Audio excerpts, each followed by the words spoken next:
Estamos en el marco del primer Congreso Internacional de Señores Directores de Policía de América Latina, evento inédito que nos ha congregado durante estos 2 días, justamente para establecer los canales de vínculo y fortalecimiento, de diálogo, de saberes, de experiencias exitosas, de conocimientos en la lucha contra el crimen y en pro de la seguridad regional. A continuación, el señor general William René Salamanca Ramírez, nuestro director general de la Policía Nacional de Colombia, se permite presentar en este acto un contexto al señor presidente de la República sobre el alcance de nuestro encuentro.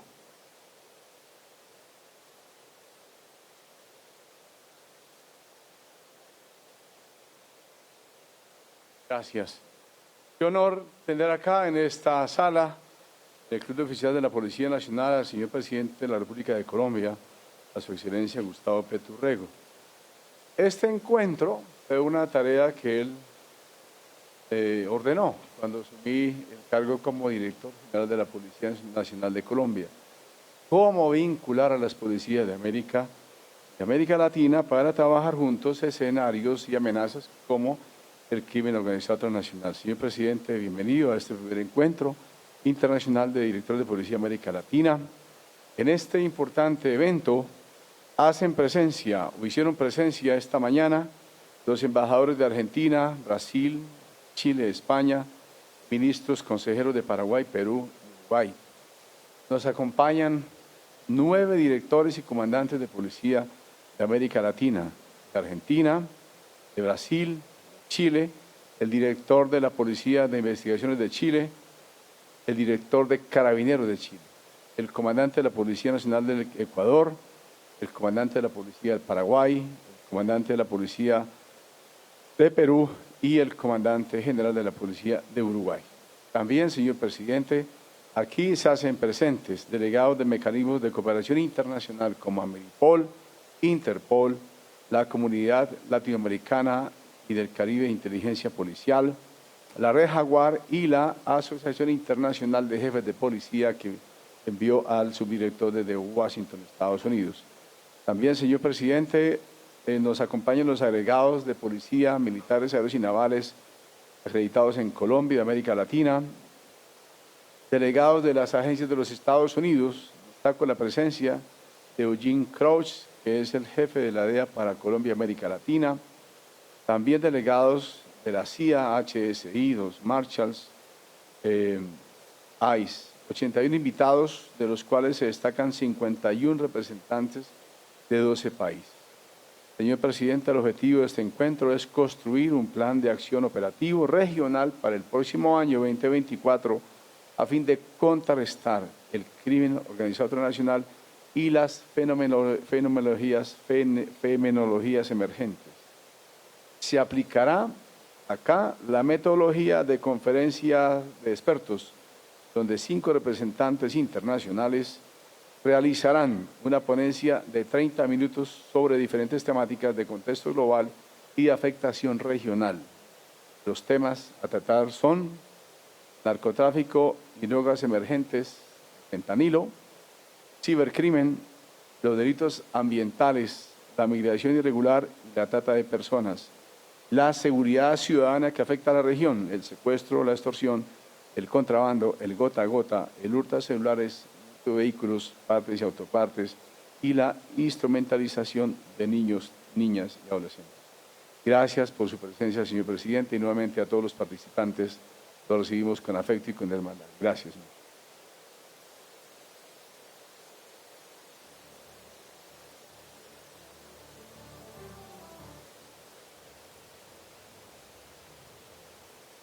Imposición de condecoraciones a los señores directores de Policía de América Latina. República de Colombia, Ministerio de Defensa Nacional. Decreto número 1868 del 7 de noviembre del 2023, por el cual se confiere la orden de la Estrella de la Policía Nacional de Colombia a un personal de oficiales y directores de cuerpos de policía de América Latina. El presidente de la República de Colombia, en el ejercicio de la facultad legal que le confieren los artículos 3 y 6 del decreto 2612 de 1966, y considerando que el Consejo de la Orden de la Estrella de la Policía Nacional de Colombia, en sesión extraordinaria de fecha celebrada el 19 de octubre de 2023, propuso condecorar al personal de oficiales y directores de los cuerpos de policía de América Latina que se relacionan a continuación en reconocimiento a su labor enmarcada en sus significativos aportes con Colombia y la cooperación internacional policial y la seguridad regional en articulación con la Policía Nacional de Colombia. Decreta, artículo primero, confiérase al personal de oficiales y directores de cuerpos de policía de América Latina que se relacionan a continuación la Orden de la Estrella de la Policía Nacional de Colombia en el grado Gran Oficial. Así, señor Comandante General Andrés Severino, Comandante Nacional de la Gendarmería Argentina. Señor Comisario de Policía Andrei Augusto Pasos Rodríguez, señor Director General de la Policía Federal de Brasil. Señor General Ricardo Alex Yáñez Rebeco, señor Director de la Policía de Carabineros de Chile. Señor Prefecto General Sergio Muñoz Yáñez, Director General de la Policía de Investigaciones de Chile. Señor General de Distrito César Augusto Zapata Correa, Comandante General de Policía Nacional del Ecuador. Señor Comisario General Carlos Humberto Benítez González, Comandante General de Policía Nacional de Paraguay. Señor General de Policía Jorge Luis Angulo Tejada, Comandante General Policía Nacional del Perú. Y señor Comisario General José Manuel Azambulla da Rosa, Comandante Policía Nacional de Uruguay. Hace la imposición el señor Presidente de la República de Colombia, doctor Gustavo Petro Urrego. Le acompaña el señor Carlos Ramón González, director del Departamento Administrativo de Presidencia de la República, DAPRE. El señor general William René Salamanca Ramírez, director general de la Policía Nacional. Y el señor brigadier general Nicolás Alejandro Zapata Restrepo, señor subdirector general de la Policía Nacional.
Uruguay.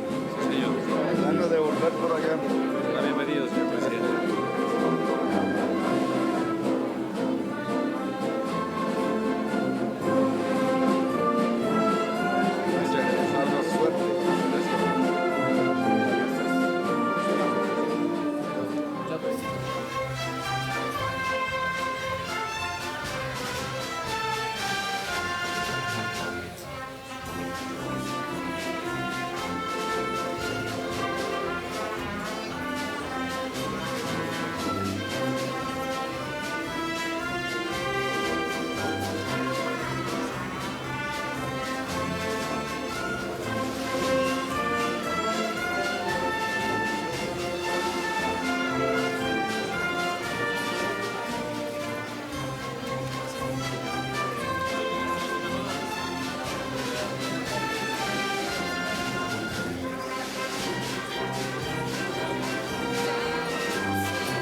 Intervención del señor presidente de la República de Colombia, doctor Gustavo Petro Urrego.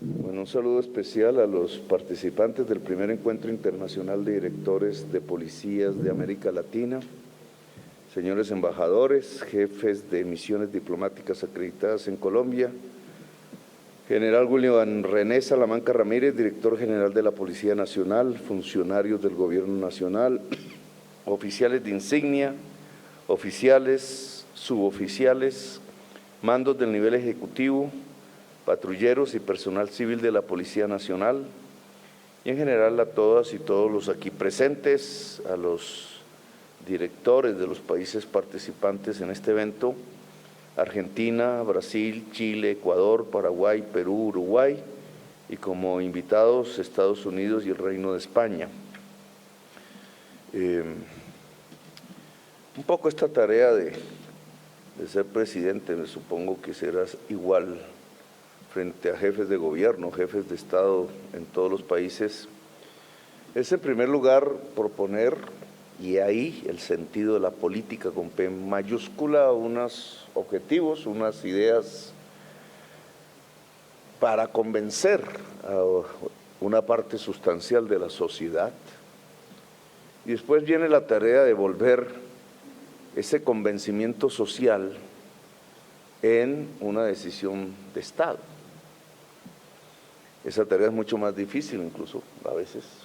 El Estado es un paquidermo, es más grande el paquidermo en unos lugares que otros, que hay que llevar hasta donde la sociedad ha establecido sus objetivos. Cuando el Estado no llega a donde la sociedad ha puesto sus objetivos, pues implica la necesidad no de una reforma de la sociedad, sino de una reforma del Estado. El Estado, en un sentido democrático, debe seguir los objetivos de una sociedad, no al revés. Cuando la sociedad sigue los objetivos de un Estado per se, estamos en regímenes autoritarios de diverso tipo que la historia contemporánea ya ha conocido en muchos lugares del mundo, incluida nuestra América Latina.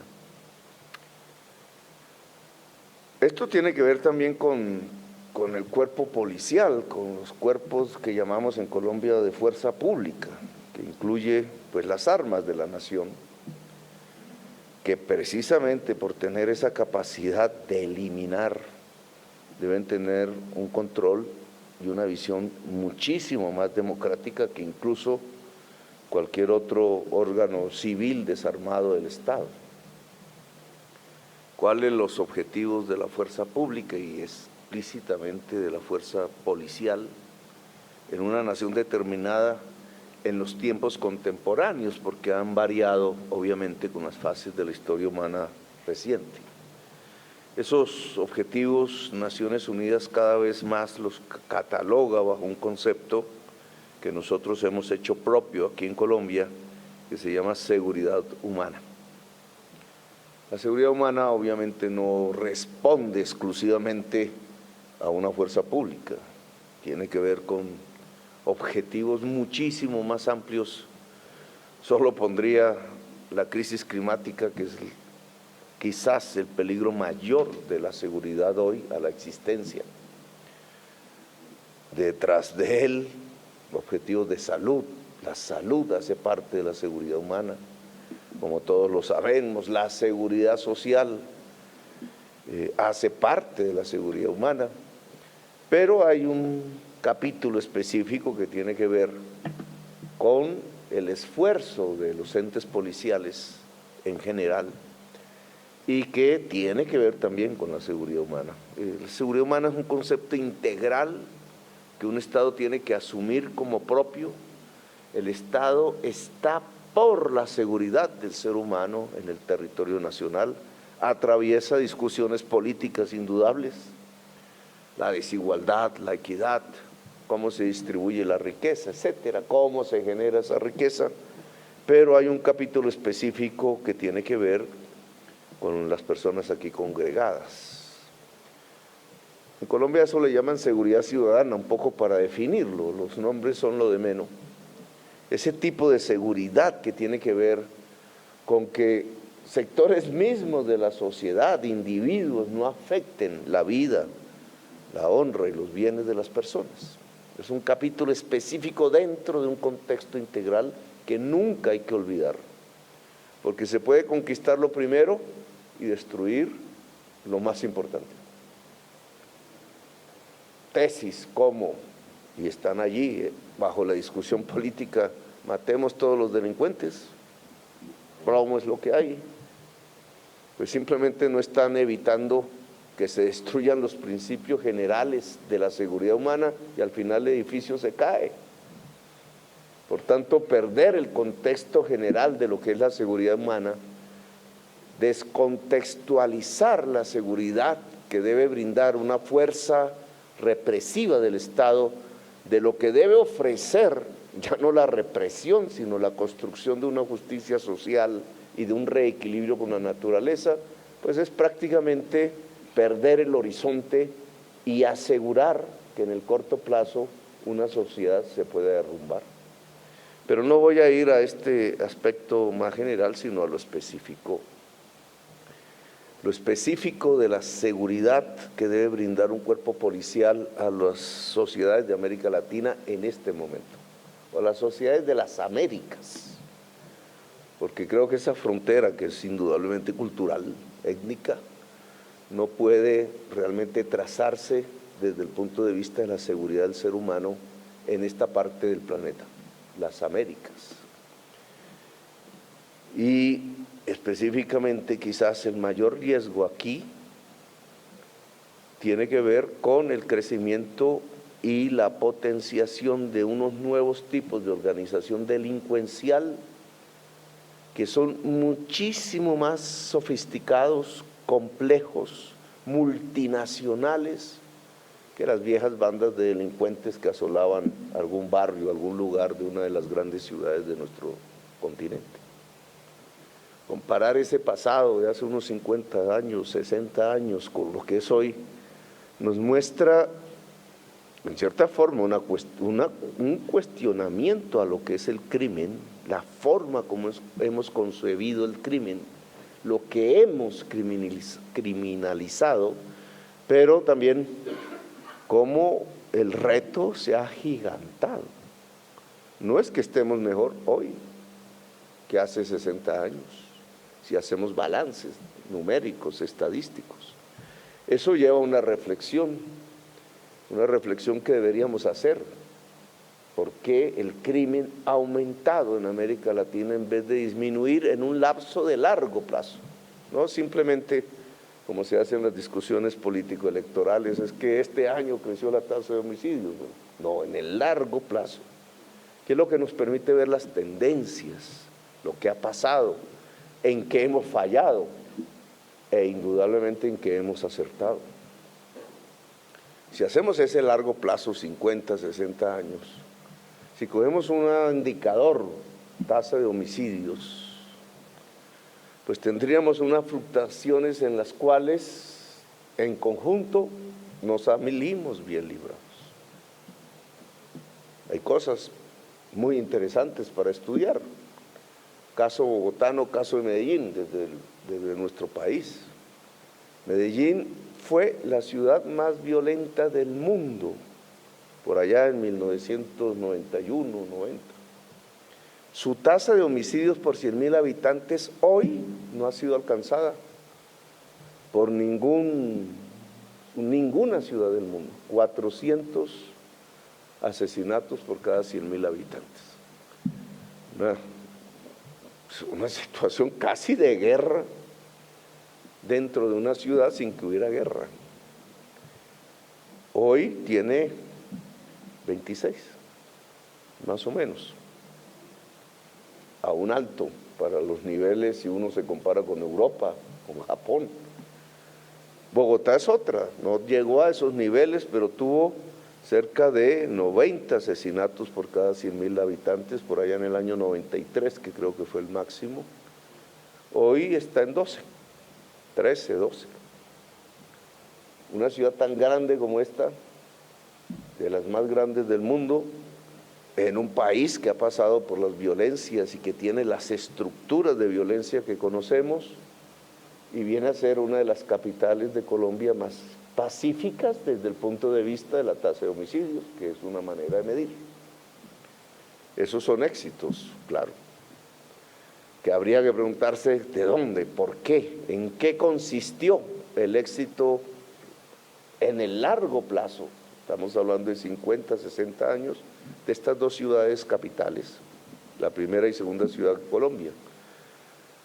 No voy a hacer el análisis, eso es un tema que dejo en investigación, pero en el caso bogotano que conozco, porque fui alcalde de esta ciudad, indudablemente la inversión social jugó un papel fundamental. Y es una estrategia contra el delito, y tengo que ponerlo así. Olvidada a veces, es un debate político, pero aquí realmente no se construyó una cárcel más en todo el periodo de medio siglo que tenemos. Que yo sepa, no hubo una cárcel más. No se aplicaron políticas de tierra arrasada en ningún gobierno. Hubo unos intentos, pero en realidad en el largo plazo no fue esa la solución bogotana. Fue inversión en educación a ultranza, permanente. Todos los gobiernos de derecha, de izquierda que por aquí han pasado, todos tenían ese mismo objetivo, no olvidaron ninguno, que la inversión prioritaria era la educación pública, y otros incentivaron otras formas. Si uno cruza dos líneas, la tasa de homicidios en el largo plazo y la disminución de la pobreza en esta ciudad en el largo plazo, hay una correlación indudable, estadística. ¿Alguien le responde a estos argumentos? No, entonces usted está diciendo que los pobres son los delincuentes, los violentos. No, la desigualdad social genera violencia, genera violencia. Si lo medimos en términos más macros, todas las Américas, indudablemente hay una desigualdad social en el continente, no solo porque Colombia tenga más o menos que Venezuela, etcétera, sino porque indudablemente hay un norte muy rico y de ahí para abajo tenemos problemas de carencias en la población. No es que en el norte estén solucionados los problemas sociales, lo estamos viendo ahora, pero hay una inmensa desigualdad entre las riquezas per cápita del norte y lo que ocurre al sur del río Bravo con sus similitudes. Esa desigualdad en el planeta, en el continente, en las Américas, puede ser un factor de construcción de crimen, violencia y delincuencia. Pues yo creo que sí. Y el tema lo podemos observar exactamente, quizás en el principal problema que hoy los cuerpos policiales tienen que asumir en todos nuestros países: las drogas. Un problema social, indudable. Problema social. Crimen, otra discusión mundial. Y por honestidad intelectual con ustedes, yo creo que las drogas que han sido producidas en América Latina y conducidas a los Estados Unidos en estos largo plazo de 50, 60 años, que básicamente es marihuana, primera gran fase, y cocaína, segunda fase, hasta ahí, no debieron ser prohibidas. No tenían el efecto mortífero que hoy sí tiene una droga que no se produce en América Latina, quizás dirán que en México en algunos sectores, pero no se produce en América Latina, y que tiene una capacidad mortífera en la sociedad de los Estados Unidos de aproximadamente 30 veces más que la cocaína. Y de la marihuana ni se diga, porque la marihuana no tiene capacidad mortífera. Eso ya lo reconoció Naciones Unidas 50 años después que comenzó lo que se llamó en nuestra historia americana la guerra contra las drogas. La guerra contra las drogas comenzó contra la marihuana y contra el LSD. Los resultados estadísticos en el largo plazo es que no matan. No matan. ¿Por qué se les prohibió? Por una razón política, que no voy aquí a profundizar porque tiene que ver con la historia de los Estados Unidos, no con la historia nuestra.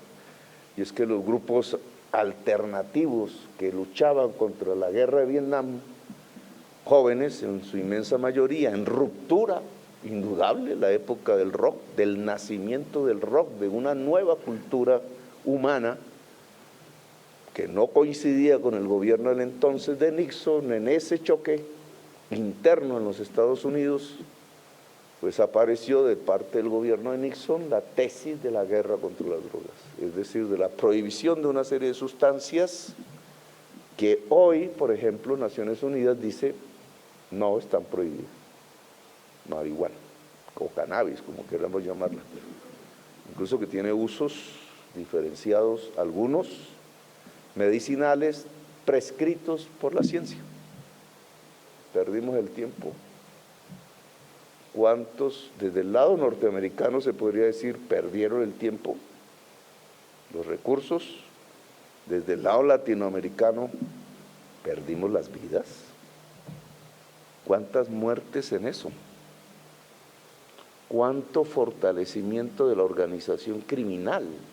Que es lo que a mí me gustaría poner en el centro de la discusión. Porque si eso que hoy dice Naciones Unidas es legal, o no dice legal, sino no es nocivo, no es una sustancia dentro del listado ese que hacen en la Convención de Naciones Unidas, no es nociva, entonces el organismo que empezó a producir marihuana en Colombia, en México, que quizás era de unos agricultores al principio, en el punto inicial, explorando con las ritas que sabían los caribes que se podían utilizar en el mar Caribe de tiempo ancestral, juntaron esas dos cosas, o con aviadores incluso de los Estados Unidos, como dice la leyenda, se fueron transformando en estas organizaciones criminales que hoy enfrentamos, muchísimo más poderosas. Ese efecto de empoderamiento del crimen por una decisión política fue positivo o fue negativo para América Latina. Si esto lo midiéramos en los dos grandes aspectos de esta política, ¿cuántos muertos? Es difícil, alguien hará esa investigación. La gruesa, la de todo el periodo, habla de 1 millón de latinoamericanos muertos por diversas razones en medio de esto que se llama la guerra contra las drogas. Y cuánto poder a organizaciones criminales se ha desatado por la vía que la prohibición eleva el precio y la rentabilidad y por tanto los fondos financieros de la delincuencia y por tanto su complejidad. ¿Cuánto se hubiera ahorrado de eso? Ese es un tema obviamente de actual discusión política, no es propiamente de discusión policial, aunque debe ser tenida en cuenta. Porque lo que se ha venido fortaleciendo es la organización criminal. Ahora bien, estamos en este presente. Si esas son las curvas de largo plazo, de incremento de la tasa de homicidios al punto que la región, incluida parte sustancial de América del Norte, se ha convertido en la región más violenta del mundo, no está en Gaza, es coyuntural, a pesar de su virulencia, que yo rechazo, no está en Irak, en las invasiones, las ocupaciones de este siglo, a pesar del momento dramático, Ucrania. Resulta que en estos 50 años la región más violenta del mundo es nuestra región. Para mí eso es un fracaso político, es un fracaso de las sociedades. no tiene responsabilidades propiamente fuera de algunos individuos. Es un fracaso como colectivo tener la región más violenta del mundo. Y ese fracaso lo que significa es que nos hemos equivocado en las medidas a través de las décadas en estos 50 años. Claro, yo creo que la guerra contra las drogas es un fracaso. Que impedirle a un campesino que le venda al Estado la cosecha de hoja de coca, porque lo prohíbe una norma, lo que hace es estimular a que el campesino se lo venda al narcotraficante para volverlo cocaína.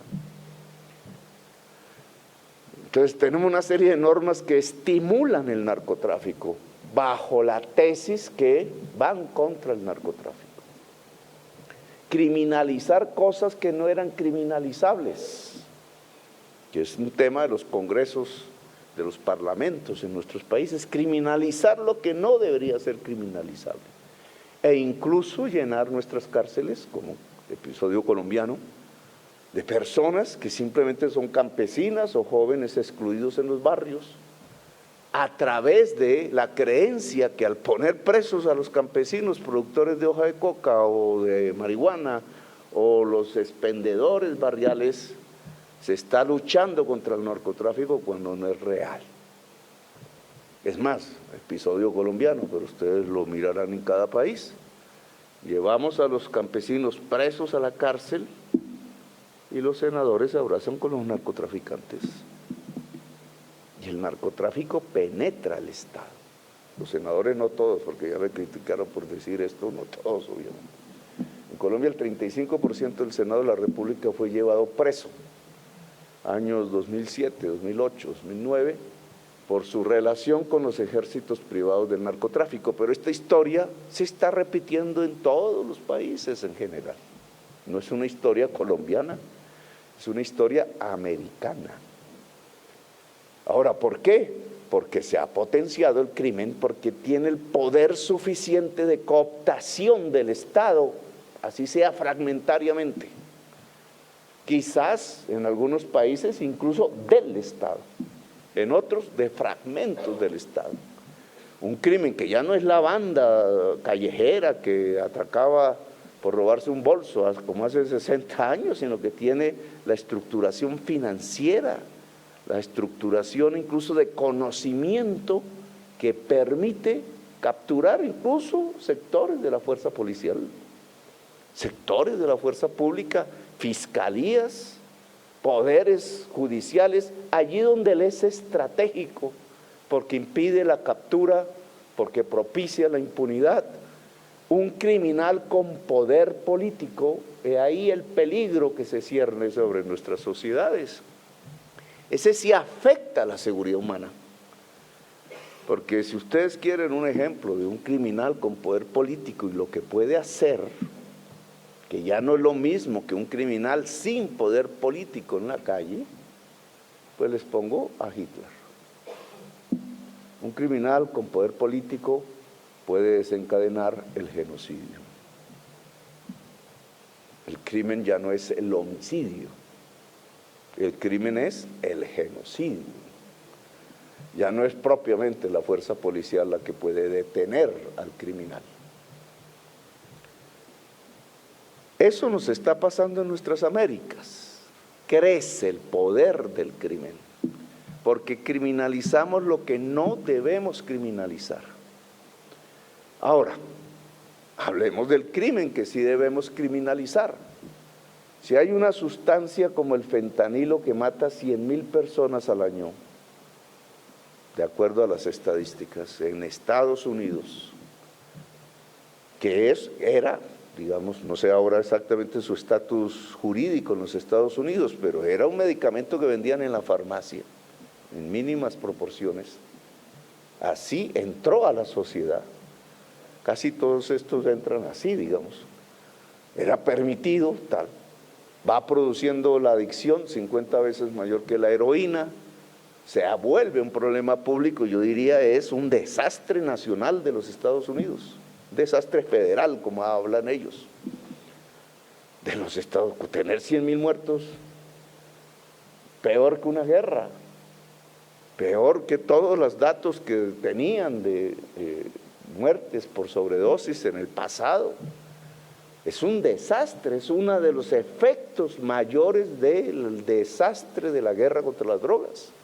¿Cómo puede uno estar 50 años diciendo que estamos luchando contra las drogas y al final el balance es que pasan de 3.000 muertos al año a 100.000?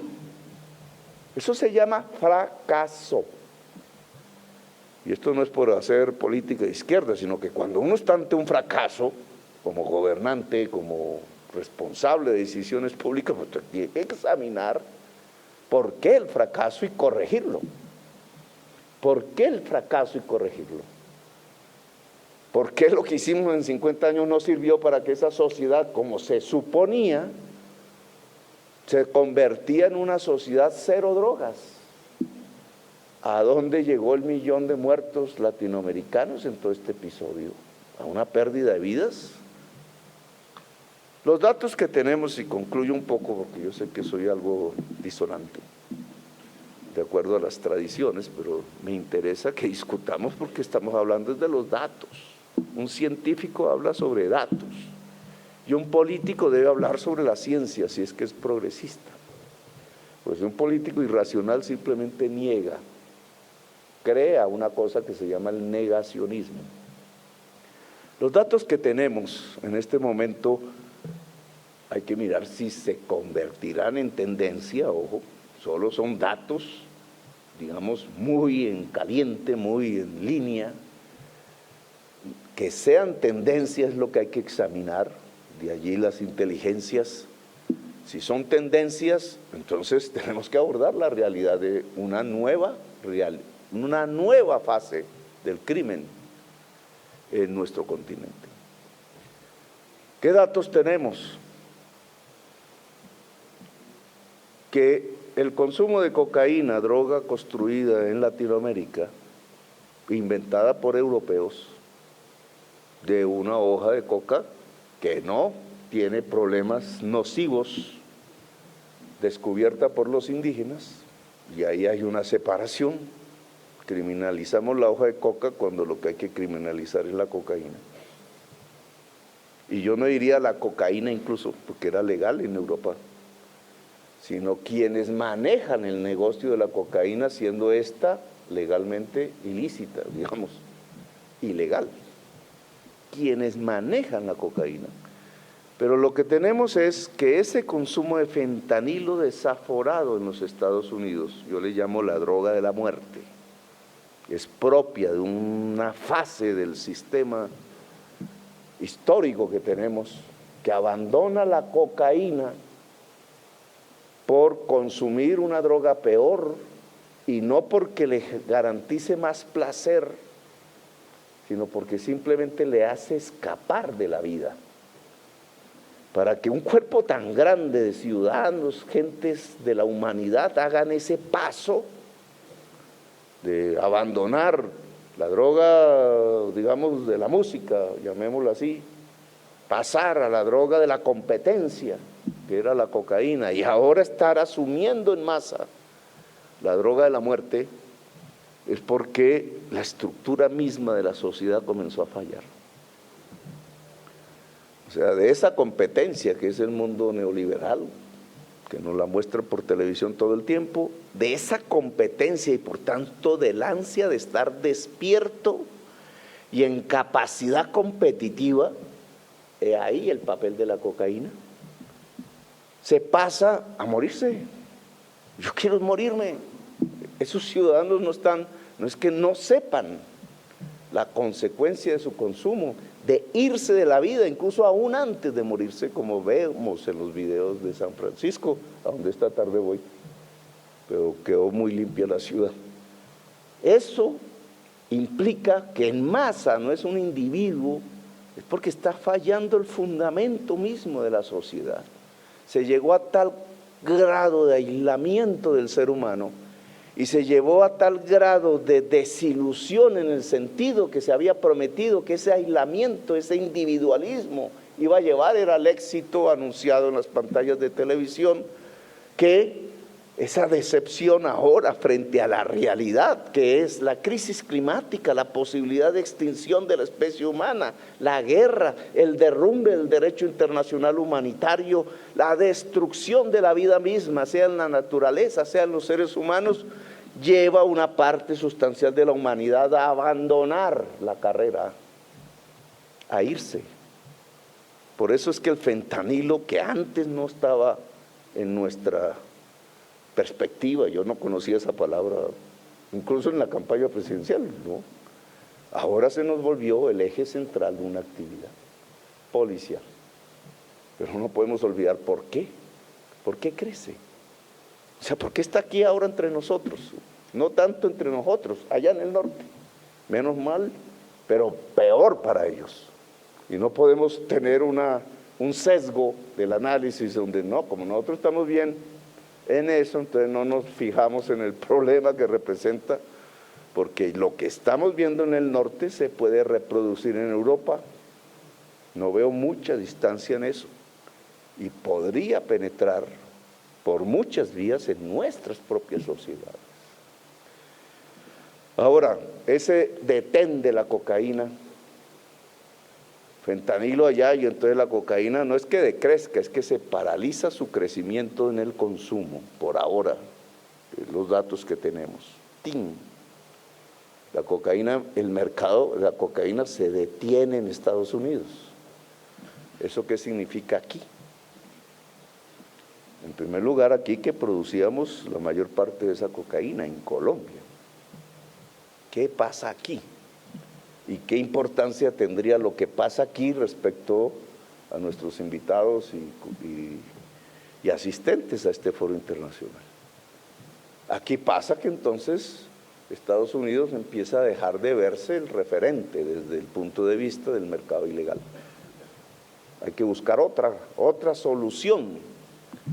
Para la estructura delincuencial colombiana, la solución es pasar a otras economías ilícitas, o por lo menos mantener esta mientras dure y construir otras. El oro, que depende del precio internacional. Que nosotros deberíamos lograr una comercialización estatal del oro en Colombia. Pero el fundamentalismo neoliberal se opone. ¿Cómo así que una cosa estatal controlando una mercancía? Como era antes, porque antes todos los estados controlaban eso. No, libre mercado, el oro se nos volvió una economía ilícita y mata. Y es un complemento sustituto de la cocaína, con una destrucción ambiental en nuestro propio país intensa en los ríos, con enfermedades por el uso del mercurio. Claro, nosotros deberíamos romper el fundamentalismo. No, ahora va a haber una comercialización estatal del oro, podríamos lograr contener cierta criminalidad. La extorsión masiva, territorios completos de gente que no es rica, de gente campesina, de pequeños tenderos, de pequeños comerciantes en las ciudades, uno por uno, con computador, marcados, tanto me tienes que pagar, tanto, si no, te mato. Y entonces 100,000 personas, 500,000, 1,000,000 de personas, si se suman todo el país, un crecimiento de una actividad extorsiva que es ni más ni menos la destrucción de libertades humanas por parte de un organismo armado que puede matar. Eso no se puede llamar democracia, si está existiendo así.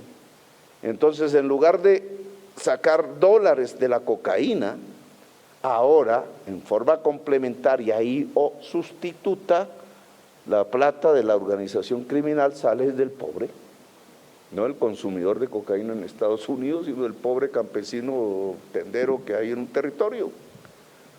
Como amasan y siguen amasando grandes cantidades de dinero, pero cada vez más en cuestión, cada vez más puesto en duda por el estancamiento del mercado de la cocaína en Estados Unidos, entonces logran capturar espacios políticos en el Estado colombiano.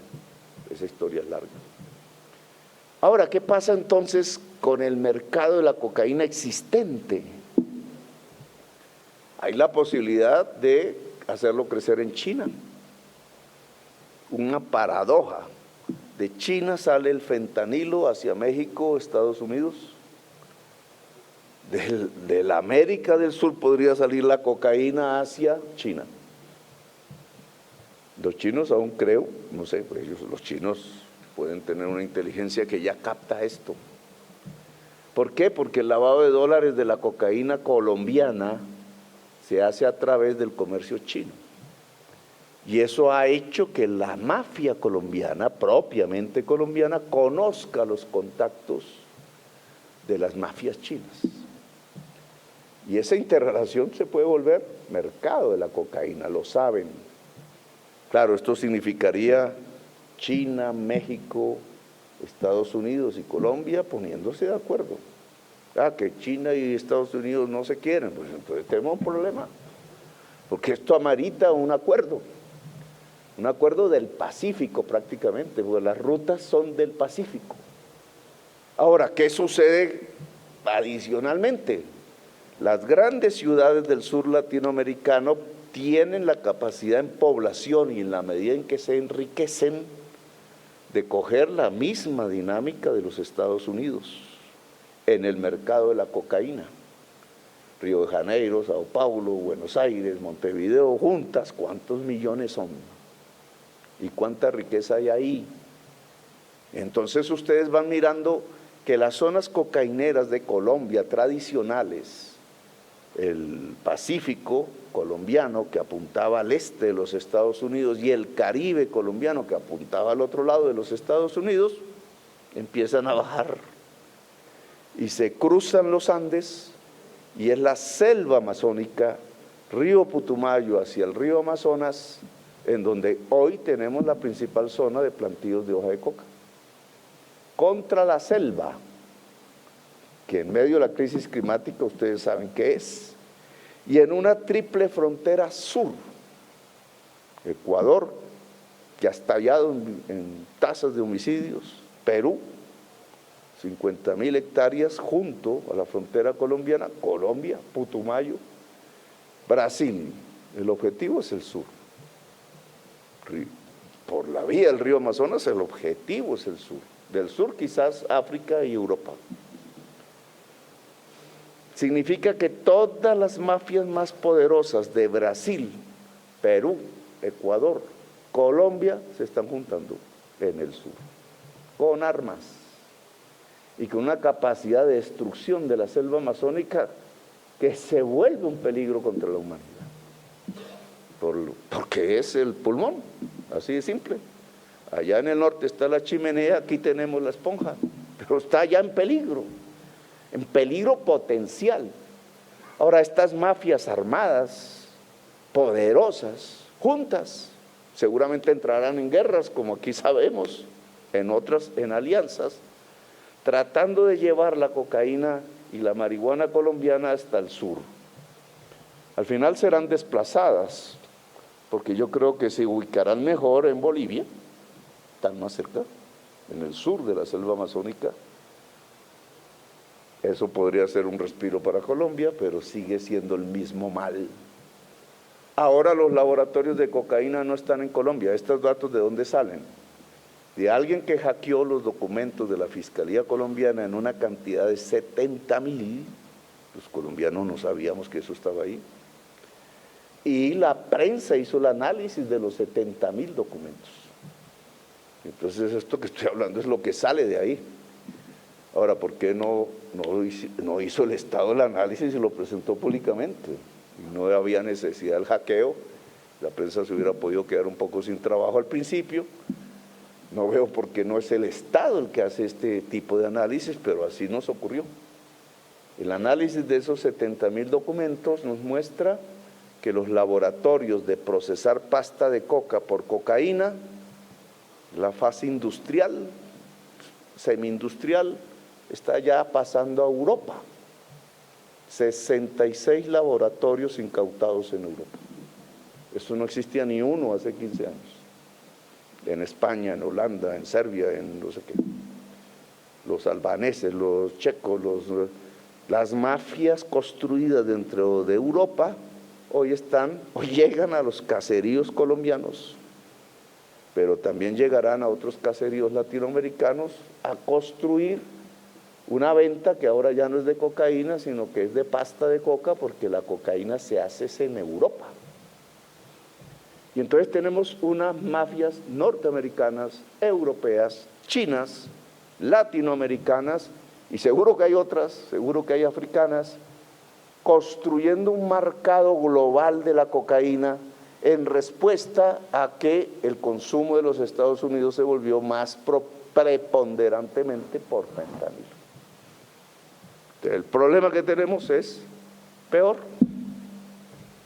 Ahora nos toca investigar y saber qué pasa en China o coordinarnos con la policía china, cosas que hay que ir a construir, y coordinarnos con las policías europeas y ver cuáles las mafias y los jefes de las mafias. Ya este problema allá de rubios y azules, ya este problema no se llama Pablo Escobar, eso quedó para la televisión. El problema nuestro es peor. Claro, alguien ya en la política podría decir, bueno, ¿y por qué prohíben la cocaína? Igual que la marihuana. ¿Por qué no le dejan usos a la hoja de coca legales si es que no queremos pasar a ese nivel? Discusión política, científica. ¿Por qué no acabamos el problema de raíz? Y enfrentamos el problema más grave, que hoy por hoy se llama fentanilo. Y vaya a saberse qué derivados, bueno, este es el problema de hoy, pero esto tiene, si el fentanilo se está consumiendo de la manera que se está consumiendo porque apaga la vida, pues estamos abriendo unas puertas a una serie de drogas que ya no tienen que ver con si bailas en una discoteca o si te sientes más chévere o no sé qué, como era el vino para los antiguos, sino que tiene que ver, es que te quieres matar. Simplemente te quieres ir. Entonces, ¿cuál cantidad de drogas de esa familia van a aparecer en el mundo? Que claro, no tienen ya respuesta como medida contraindicativa en la acción policial. Volvemos y repetimos el error. Eso tiene que ver con la reforma de las sociedades del mundo, de que el mundo sea para la vida y no para la muerte. De que lo que vea cualquier joven en las pantallas de televisión no sea la invitación a matarnos, a matar la naturaleza, etcétera, sino una drástica colaboración entre gobernantes del mundo y entre sociedades del mundo por rescatar la vida en el planeta. Pero yo creo que por ahí la familia, las drogas de la muerte, por lo menos tendría una restricción efectiva, no lo que estamos viendo hoy, que indudablemente nos tenemos que preparar, porque lo que estamos viendo en Estados Unidos realmente es dramático y atroz, y implica una reflexión más allá de lo propiamente institucional, de lo propiamente policial. Este es un problema que lo que está cuestionando es la forma como nos estamos organizando política y económicamente como seres humanos en el mundo. Bueno, yo dejo ahí porque me extiendo demasiado en estos temas y quiero más bien que el foro dé sus resultados a partir de la reflexión de todas las policías de nuestra América Latina. Gracias, muy amables.